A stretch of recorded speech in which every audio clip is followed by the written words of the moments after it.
All right, so it's also time to talk about our two-time champions. That's France, the Le Bleu of France, still under the tutelage of Didier Deschamps. They won the World Cup. They've also won the Nations League in recent times, and thus they are one of the powerhouses as far as European football is concerned. What are the chances of France heading into the Euro 2024 in Germany? When you're talking about percentiles, I'm going to put the chances of France at 70%. Are they your top favorites to win the tournament? They are not my top favorite though, because we've got other teams that are equally good, that are equally at the pedestal that the French squad is. But what is going to go for this French squad is the fact that they've got some fantastic young players. And you see, they've got longevity as well. They've got a coach who has been there for, I think, close to 8-9 years. So that experience is there, that continuity is there. And it's one thing about football is the fact that if the coaching system is being truncated, it doesn't aid the progress of the team. But this is Didier Deschamps, who has been there. He's won the World Cup. He's won the Nations League with them. So there's a bit of continuity, which is going to aid them. And you see,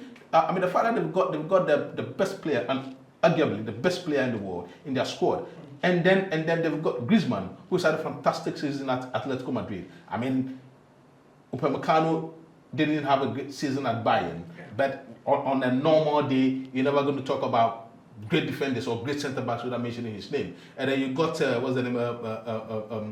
N'Golo Kante coming back from Saudi Arabia from the down, because for the past 2 years he's never been given a chance to play for the national team, and then he came back in his first match in the friendly match. He was fantastic, as if he's never been away. So in the French squad, you've got players that can change the momentum of the game at any time. You've got Dembele, very, very industrious player, skillful player. You've got Colomboigny, one of the great centre forwards when it comes to football currently. And then you've got the returning evergreen N'Golo Kante. You've got Griezmann. You've got Ousmane Dembele, fantastic player. Chouameni is there. Camavinga. These young lads.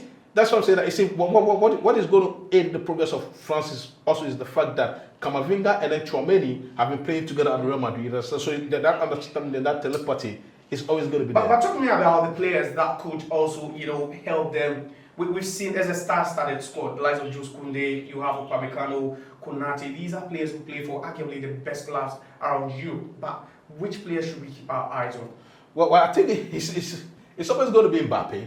You understand? Because when you mention the French squad, the embodiment of the French squad is always going to be the focus. It's going to be on Mbappe. But at the end of the day, he's not going to do the job alone.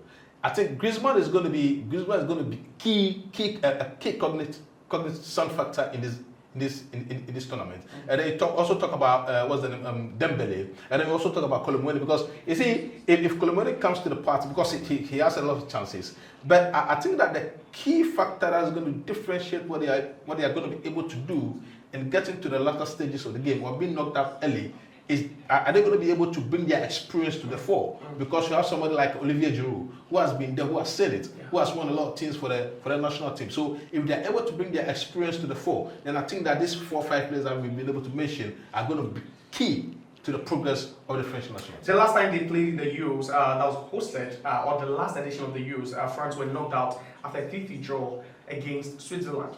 What should be their worst performance in this one? You see, there are certain teams that really do not have a net negative effect when going into championships, right? No matter the occasion, no matter the day, they are expected to go and win it.